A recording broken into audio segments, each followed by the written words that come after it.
explanation about the history of the Isaac Walton League and where we came from and what we do.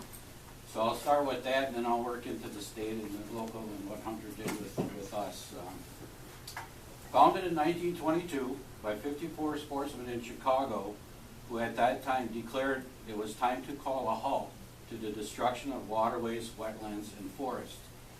The group decided to form an organization to combat water pollution and name it after Isaac Walton, 17th century English conservationist, who wrote the literal classic, The Complete Angler. Initially formed as a federation of angling clubs, Isaac Walton League of America soon broadened its goals to defend outdoor America. Today there are 240 community-based chapters and over 38,000 members.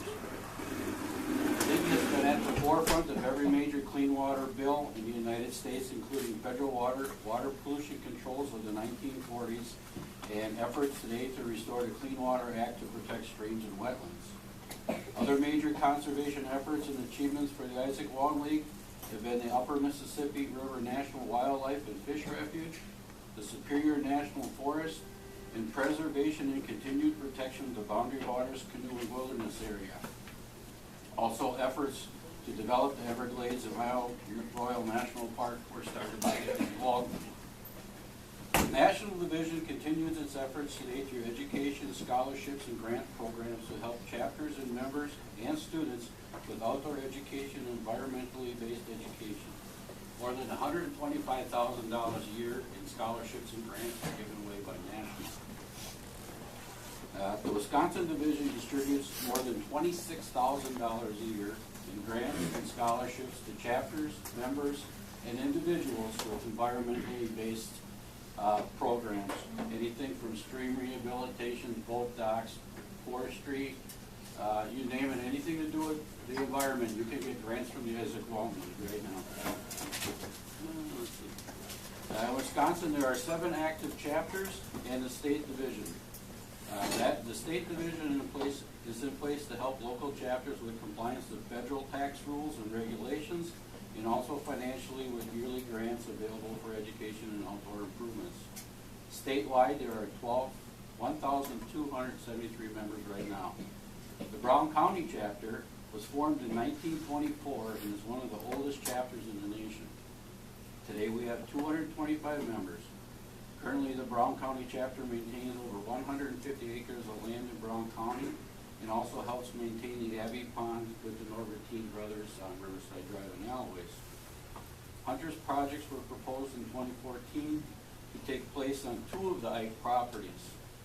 At Osprey Point, which is located on County Trunk GB at the southeast corner of Bellevue, we have 110 acres in conservancy status in partnership with the village of Bellevue. Here, Hunter's project included reforestation of 2 areas. Osprey Point Area 1 was about 7 acres of land that was currently being farmed and was in alfalfa. Area 2 was a strip of land near the East River between 2 existing tree lots, and the Brown County Forester felt it would be a good idea to fill this strip in to allow a wooded area for animals to traverse along the river. Also at Osprey Point, other projects involved removal of invasive species, including buckthorn, thornapple bushes from walking trails and stream banks, and white clover remover from our natural prairie. Today there are more than 200 hardwood seedlings are growing in areas that have not seen trees in over 150 years. The plan was to replant native trees in what is called a hardwood savanna, which is what the East River watershed was before it was clear-cut in the 1880s. The reforested hayfield is already lovingly called Hunter's Woods by members of the Ikes. And maybe someday there'll be a plaque out there at Hunter's Woods about it. The other major project, and this was a dandy, took place on a piece of property in the southeast corner of Bellevue and Alloways Avenue, directly south of the Right Place. Right now we refer to it as the Right Place property. That was gifted to the Ikes in 2011, and it's about 6.5 acres, and it was a complete disaster. It was full of Phragmites grass, black willow. There's a few cattails growing in there, but not too many. But mostly it was an environmental disaster. Hunter and his team, over the course of 18 months, cut and cleared the invasive plants and had a safe application of herbicide applied to the Phragmites after they were cut. 3 times you cut them? Or twice? 3 times, I believe it was. Anyway, it was major. Every week. But in the end, once you cut these things down and get them under control, you have to spray them. Well, normally, to get a permit to spray in a wetland takes about a year. Luckily, the president of the Brown County chapter is an environmental lawyer, and we have a member who works for a company that does this type of work, so we kind of got this kind of pushed through in about 6 months. Got a permit, got the stuff sprayed on, and got it under control. What's interesting about this corner now, it has caught the attention of the Brown County Land and Water Conservation Department. And this winter, the area that Hunter cleared out is going to be leveled out. 2 dams are going to be put in, and it's going to be the first northern spawning beds on the East River. So, congratulations, Hunter.